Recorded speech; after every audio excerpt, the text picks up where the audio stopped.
Bueno, habiendo visto ya cómo funciona el esquema del perceptrón y del Adaline, ahora vamos a entrar a un concepto un poco más avanzado que tiene que ver con la noción de capas ocultas y el algoritmo de backpropagation o retropropagación, que justamente es como la gran mayoría de redes neuronales aprende. Por lo que vimos, el perceptrón funciona bien para ciertos casos de clasificación con separación lineal, pero tiene algunas desventajas o casos en los que no se puede utilizar.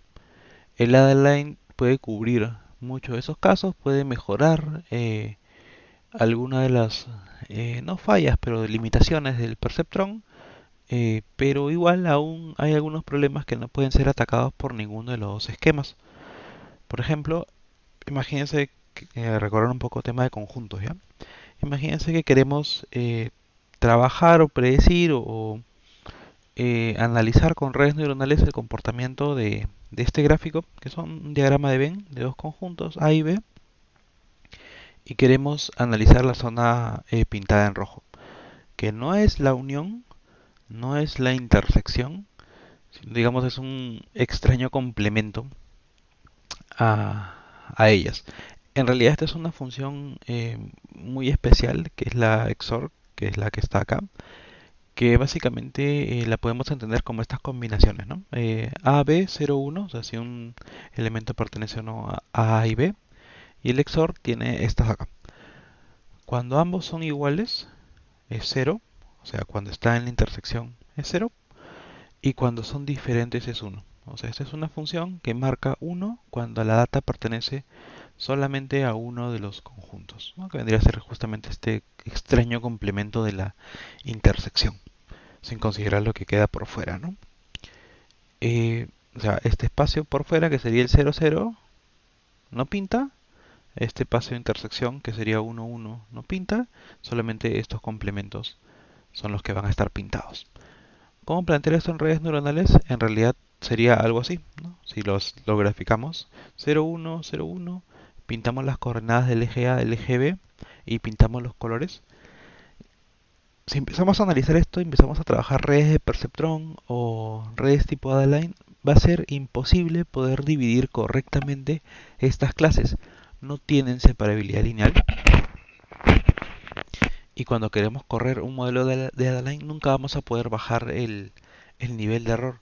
Es bien forzada, pero es bien especial esta distribución o esta gráfica o estos resultados en esta tabla, y los modelos que tenemos no pueden capturar justamente esta naturaleza de la data en la que un punto está separado de otro a través de una región intermedia correspondiente a otra clase.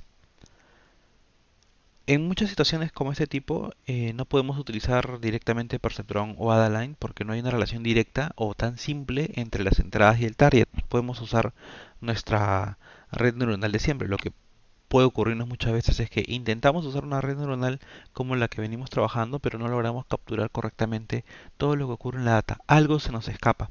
¿A qué me refiero? Imagínense que queremos identificar estos números, ¿no? Estos números manuscritos los metemos en una red neuronal para ver a qué dígitos verdaderamente pertenecen. Y decimos, ¿no? Ah, esto acá parece, tiene curvitas, este tiene una recta un poquito oblicua, este tiene otra recta por acá, esto no tiene una inclinación, pero es un poco curva. Ah, ya, estos son los números. Probablemente la recta nos diga, ah, este es un 87, este es un 14. Pero no, de repente esto termina siendo un 31 o de repente un 37 porque alguien escribió su uno un poquito chueco. Y este 14, pero no, era 19 porque alguien escribe el 9 así, porque le mete un poquito de curvita. No necesariamente vamos a capturar todas las relaciones que hay en nuestra data porque hay muchas cosas que no son tan directas, no son tan simples. A veces hay que tener un nivel más de profundidad en el comportamiento de la data. Para poder trabajar esa naturaleza es necesario añadir algo en el medio entre nuestras señales típicas que llegan y entre nuestras neuronas que finalmente dan el resultado.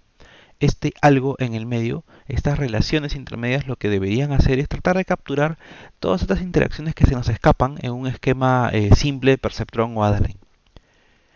A estas relaciones las vamos a llamar neuronas de capas ocultas, que como su nombre indica, son básicamente una capa extra de neuronas que van a conectar nuestras entradas típicas con las típicas neuronas de salida que hemos venido trabajando, pero nos permiten enlazar y generar nuevas interacciones entre nuestros datos. Ya no es tan directo, sino va a haber un nivel intermedio que probablemente genere o que nos permita capturar todas estas relaciones un poco ocultas, valga la redundancia, que hay en nuestra data y que nos va a permitir justamente identificar verdaderamente cómo se comporta el patrón de entrenamiento que estamos trabajando, que logre capturar esas relaciones que se nos escapan con un modelo simple y que nos permita justamente analizar correctamente la naturaleza de nuestros datos.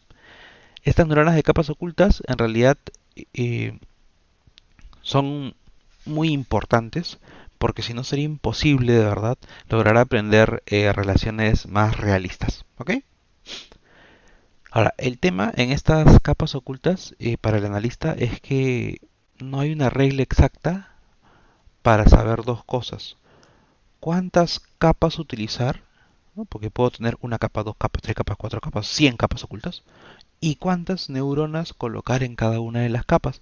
En el caso de las entradas es bien simple. Es una capa de entrada y tantas neuronas como variables tenga. Si mi data tiene 8 columnas, 8 variables, voy a poner una neurona por cada columna para que cada una capture un dato. Si mi salida es una binaria, pongo una neurona.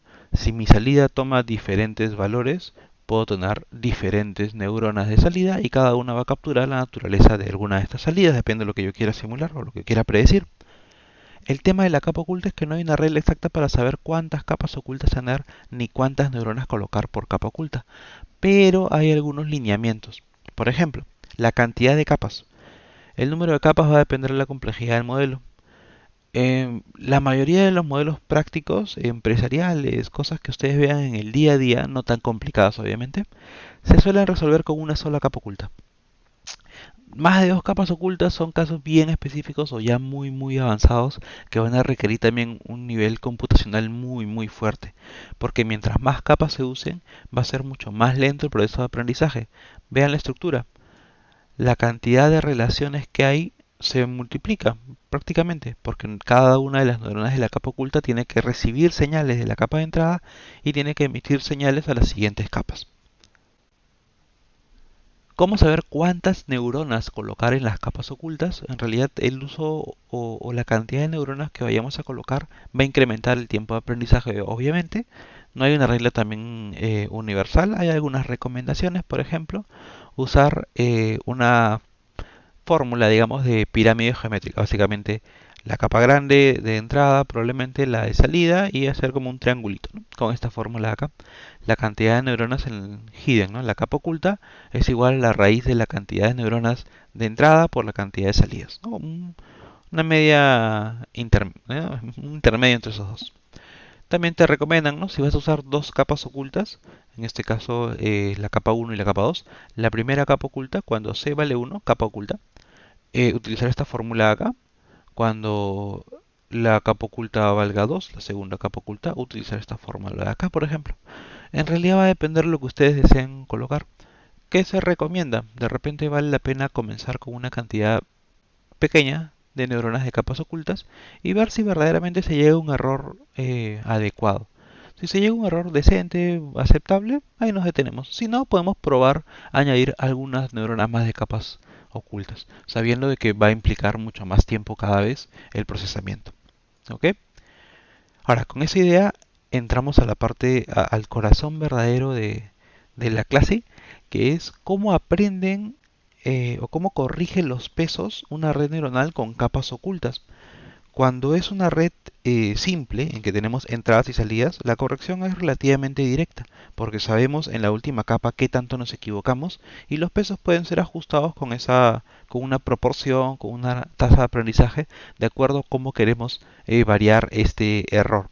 Pero en el caso de las capas ocultas se nos complica un poco porque como hay cosas en el camino, no tenemos muy claro cómo este error final va a afectar a todos los pesos hacia atrás y para eso se plantea este algoritmo de retropropagación o backpropagation. Es un algoritmo que lo que hace es entrenar redes neuronales con capas ocultas. Es básicamente la idea del gradiente descendiente, la regla delta, pero generalizada, ¿ok? A varias capas, ya no solamente a una capa de entrada y una de salida. Lo que va a hacer es adaptar los pesos de las neuronas para obviamente ajustarse o entender la relación que hay entre el patrón de ejemplo y las salidas correspondientes. La dificultad de este algoritmo y la necesidad también de que se cree es que solamente, como les decía, solamente conocemos formalmente, ¿no?, la entrada y la salida de la red. Podemos conocer el error de la predicción, pero no hay una forma tan directa de asociar los pesos. No es como un Adaline o un perceptrón en que directamente vemos por una relación, ¿no?, de gradiente. En el caso de Adaline, cómo debería actualizarse el W o el B. Acá no, porque este error no es tan sencillo ver cómo eh, se va llevando hacia atrás, digamos, para poder actualizar todo lo previo de las capas. Entonces acá el ajuste no es tan directo porque cuando empezaron a desarrollar este algoritmo no se tenía bien claro cómo inferir a cuánto debería cambiar el peso en cada una de las capas anteriores a la salida.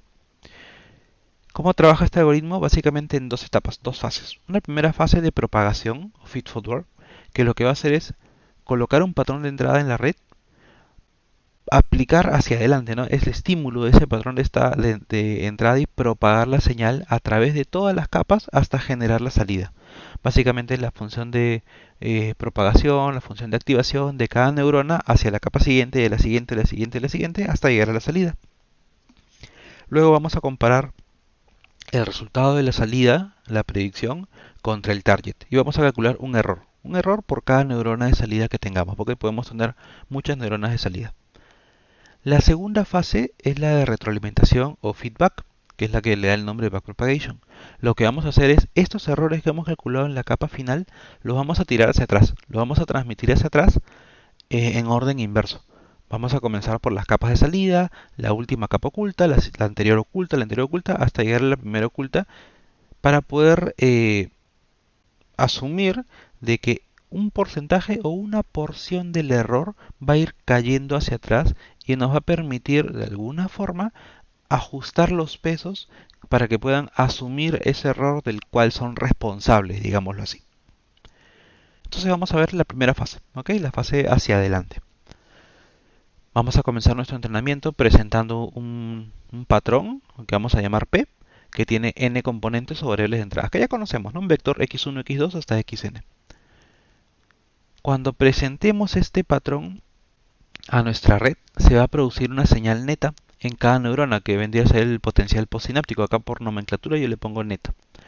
En cada una de las capas ocultas, veamos este ejemplo, ¿no? Digamos, capas de entrada, capa oculta y la capa de salida.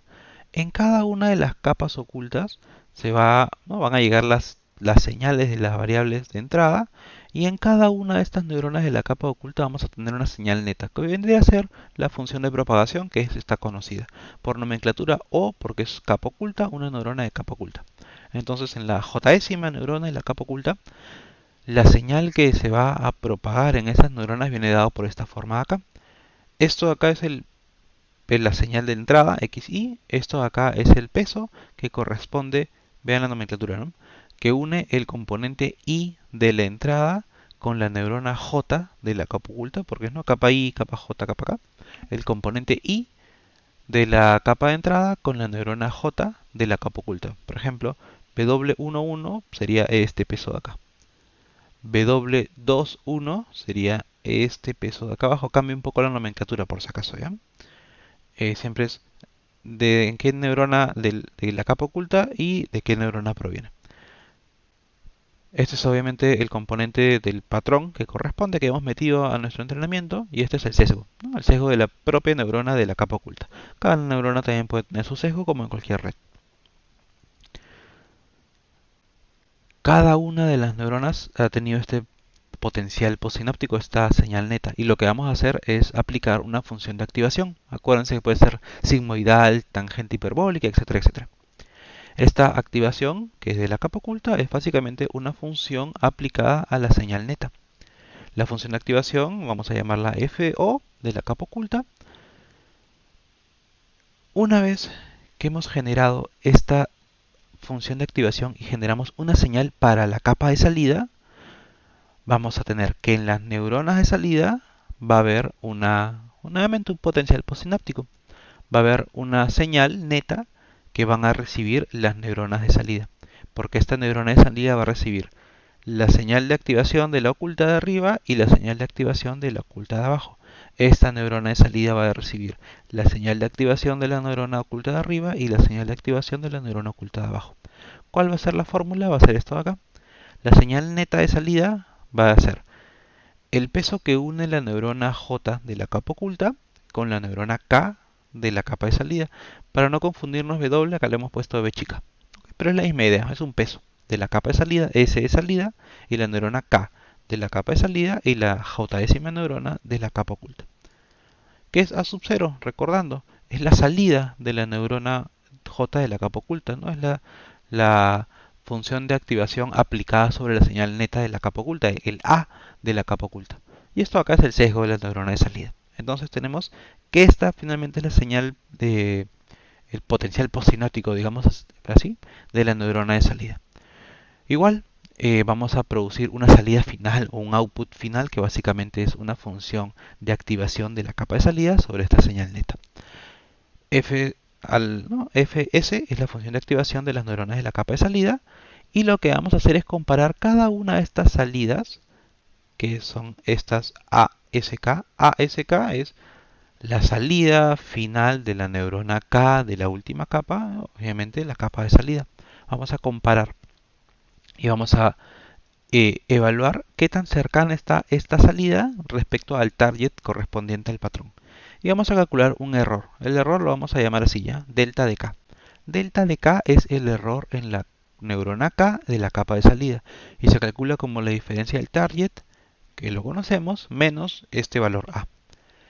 El error medio cuadrático para cada patrón sería un medio, simple por facilidad matemática, de la sumatoria de los cuadrados de este delta de K de todas las neuronas. O sea, metemos un patrón, propagamos la señal, calculamos el error de cada neurona de salida, que ese es el delta K, ¿no? Delta 1, delta 2, delta 3, es el error de cada una de estas.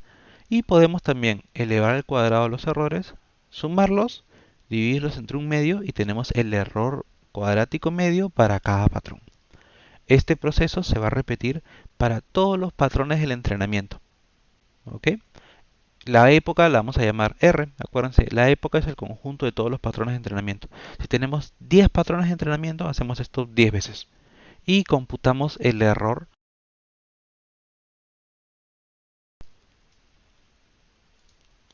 de lo que estamos trabajando en nuestra época. Computamos el error simplemente sumando estos errores cuadráticos medios. La idea obviamente es minimizar este error cuadrático total. Solo para tener bien en claro, este error de cada patrón es lo que nos va a permitir ajustar los pesos W. ¿Ok? Nuestro foco va a ser tratar de ajustar los pesos W apuntando a esta función de error. Vamos a querer minimizar este error ajustando nuestros pesos y nuestros sesgos, obviamente. Y esto de acá, que es el error de la época, nos sirve más para definir una condición de parada. Así como en el algoritmo Adaline tenemos que detenernos en algún momento. Entonces esto de acá se usa más para decidir cuándo nos vamos a detener. ¿Ok? Este moradito, que es el error medio cuadrático del patrón, nos sirve para ajustar los pesos. Y este azul, que es el error de toda la época, nos sirve más para decidir en qué momento dejar de correr la red neuronal. Ahora vamos en la fase 2 de regreso, que es la complicada. El error que genera una red, ya sabemos, va a estar básicamente en función de los pesos y también de los sesgos, ¿no? Al evaluar el gradiente del error en un punto de esta superficie de error, por la regla delta, la regla del gradiente, vamos a poder saber en qué dirección tenemos que ajustar el error y la actualización, ustedes ya la conocen. El peso va a ser igual al peso anterior menos una tasa de aprendizaje por el gradiente del error cuadrático, ¿no? Esta es la misma idea pero en otra nomenclatura.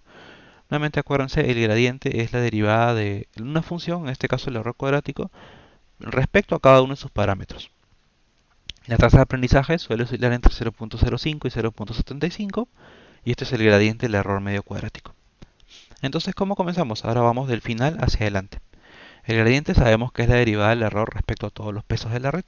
En este caso, en la capa de salida, el gradiente negativo del error, o sea, el menos, ¿no?, delta de p cuadrado sería menos la derivada de p cuadrado. Y como estamos en la capa de salida, ¿qué parámetro vamos a tomar? Vamos a tomar los pesos b chica.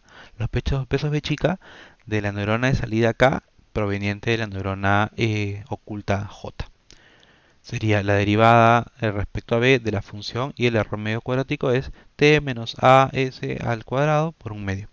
Si hacemos la derivada de esto es algo parecido a la de line, si recuerdan, ¿no? Este cuadrado se cancela con este un medio, quedaría la derivada de tk menos a, eh, como es la derivada respecto a b chica. A básicamente, recuerden, es la función de activación, o sea, fs de la señal neta.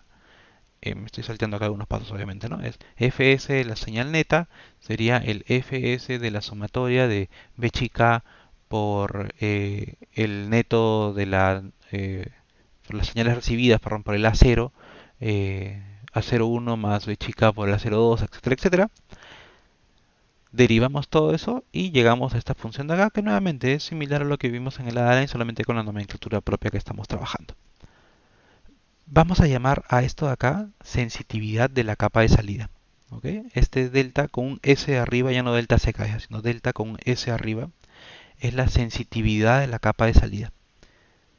Básicamente es qué tanto se ve afectada la capa de salida por el error de estimación.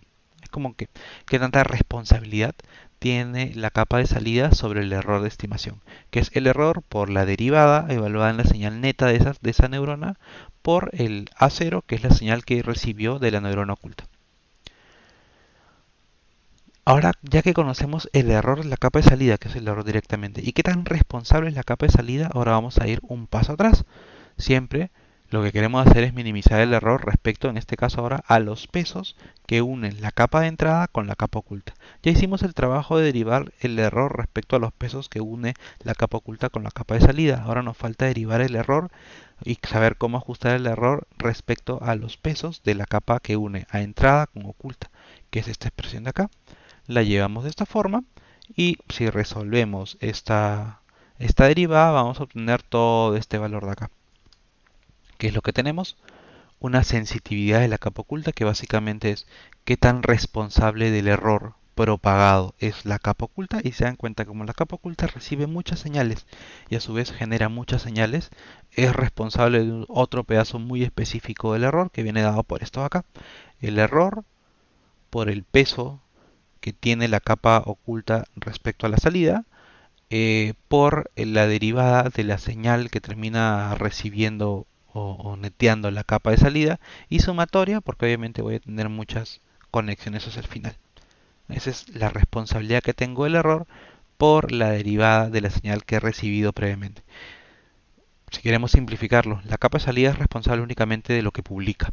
La capa oculta es responsable de cómo maneja lo que recibe, pero también es responsable de cómo maneja lo que distribuye. Por eso tiene este factor de sensitividad. ¿Ok? Obviamente multiplicado por la señal que acaba de recibir, pues, ¿no?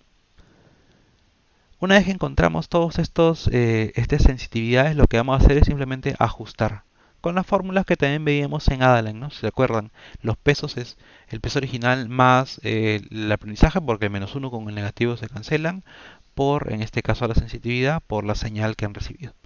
Y para el sesgo es similar, solamente que si hacen la derivada se van a dar cuenta que este factor desaparece.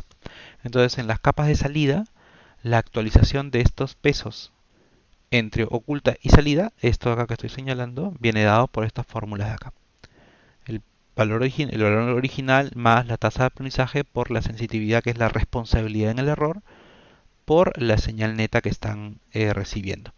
Y en los casos de la capa oculta, que vendrían a ser los pesos que unen la entrada con la oculta, que vendrían a ser estos de acá, básicamente es la fórmula original, el valor original, más la tasa de aprendizaje por la sensitividad de la capa oculta, que es la responsabilidad en el error de la capa oculta, por el valor, en este caso, que reciben de los x sub i. Y de forma análoga en sesgo, solamente que se multiplicar por x sub i. Una vez que se han actualizado todos los pesos y sesgos de la capa, con un patrón, tomamos el segundo patrón y volvemos a hacer esto. Volvemos a correrlo en la fase 1, calculamos el error y tiramos hacia atrás ese error. Este proceso se va a repetir hasta correr todos los patrones del entrenamiento. Acuérdense que esto se llama época. Totalizamos el error y corremos nuevamente todos los patrones con la siguiente época hasta llegar a una condición de parada. De esta forma se van a obtener los W, los pesos W y B chicas, ¿no? Óptimos de la red neuronal. De forma resumida, ¿no? Vamos a meter una data de entrada, corremos hacia adelante, calculamos error y vamos a tirar el error hacia atrás. El error de cada neurona de capa oculta básicamente es la sumatoria de los errores cometidos por la capa de salida que reciben la señal de la capa oculta y también son responsables de lo que reciben. Estos errores de la capa de salida se van a arrastrar hacia atrás castigando los pesos, castigando me refiero a ajustando, ¿no? Los pesos usando esta regla de gradiente. Como el error de la capa de salida yo lo tiro hacia atrás y le asigno responsabilidad a cada neurona, decimos que el algoritmo propaga hacia atrás el error. Por eso se llama backpropagation. ¿Ok? Ahora vamos a ver en Excel para que vean cómo se va ajustando el error. Este caso acá. Vamos a aplicar el algoritmo backpropagation en esta red neuronal. Por simplicidad vamos a asumir un único patrón de entrada que tiene el valor 35 y 90. Es una época con un único valor de entrada. Y lo que quisiéramos es que nuestra red neuronal con estos pesos, con dos neuronas ocultas, con una neurona de salida, genere una salida de 0.5. La salida esperada es 0.5, o sea, este Y idealmente debería ser muy cercano o cercano a 0.5. Y por simplicidad, todas las neuronas ocultas y la de salida van a tener una función de activación sigmoide. Podrían ser diferentes, nada me impide eso, pero vamos a asumir que es una única función de activación sigmoide. ¿Ok? Vamos a ver en el Excel cómo estos pesos se van ajustando en cada una de estas iteraciones y cómo el error va a ir disminuyendo. Tenemos acá nuestro Excel donde básicamente hemos colocado los datos de entrada, los datos que tenemos de X1, X2, el target y en este caso una tasa de aprendizaje que he tomado, se puede probar otra tasa de aprendizaje obviamente, de 0.85. ¿Okay? Esta es la tasa que estamos considerando. El X1, X2, el T son valores iniciales, el T es el target, y he comenzado también con los valores que nos daba el dibujito, ¿no? Del W11, W12, que es como me uno la neurona oculta 1, el B1, lo mismo para la neurona oculta número 2, y los pesos asociados a las neuronas de salida. Uy, perdón, a las neuronas de salida. ¿Okay? Entonces, ¿qué hacemos? En esta, ustedes pueden revisarlo, vamos a presentar los datos, vamos a calcular las señales netas, que básicamente es la función de propagación en cada neurona oculta, y el valor de activación con una función sigmoide. En la neurona oculta 1, lo mismo en la neurona oculta 2. Esta A1 y A2 son las señales que va a recibir la neurona de salida, por lo tanto la señal neta va a considerar los pesos con A1 y A2 más el B, le aplicamos la función de activación y comparamos este valor con el 0.5, este valor A1 de la salida con el 0.5 que es nuestro target, es básicamente nuestro error. Este es el error medio de este valor de acá. Como vimos también, en este caso en particular, estamos en la fase 1, la fase hacia adelante. Tenemos este error en el primer patrón. ¿Qué es lo que vamos a hacer? Vamos a propagar este error hacia atrás para ver con cuánto deberíamos ajustar los pesos. Calculamos las derivadas en ese punto, calculamos la sensitividad según nuestras fórmulas y ajustamos los pesos correspondientes, que básicamente es el valor original por la tasa de aprendizaje, la sensitividad y la señal que recibió la capa de salida. Dense cuenta que comenzamos acá, neurona oculta y neurona de salida. Y cuando lo tiramos hacia atrás es al revés, neurona de salida, neurona oculta, neurona oculta. Actualizamos los pesos de la capa oculta y esos pesos van a ser los que vamos a tomar en la siguiente iteración. En la siguiente iteración nuevamente tomamos el patrón que corresponde hacia adelante y calculamos el error y así en cada uno de nuestros pasos hasta llegar a un error en 20 iteraciones, porque es el ejemplo que yo he colocado, de 0.0006. Quiere decir que en lugar de predecir 0.5, estamos prediciendo un valor bastante cercano a 0.5. Y vemos cómo va cambiando el error en el tiempo. Ahora, en este caso, porque he puesto esta tasa de aprendizaje, podemos probar otra tasa de aprendizaje y vamos a ver que el error también va bajando. Podemos ser de repente un poquito más agresivos y vemos que el error en 20 iteraciones, el error ya es prácticamente cero. ¿Ok? Esta es la idea del algoritmo de retropropagación. Es una generalización de la regla del pendiente negativo, solamente que con cuidado en el trabajo de las neuronas ocultas. Ahora, lo que toca ver ya son temas extras que tienen que ver más cómo refinamos el desempeño de una red neuronal para que corra más rápido o para que llegue mejor y más fácilmente a la respuesta. Y también algunas variantes que pueden existir y otras modalidades de redes neuronales.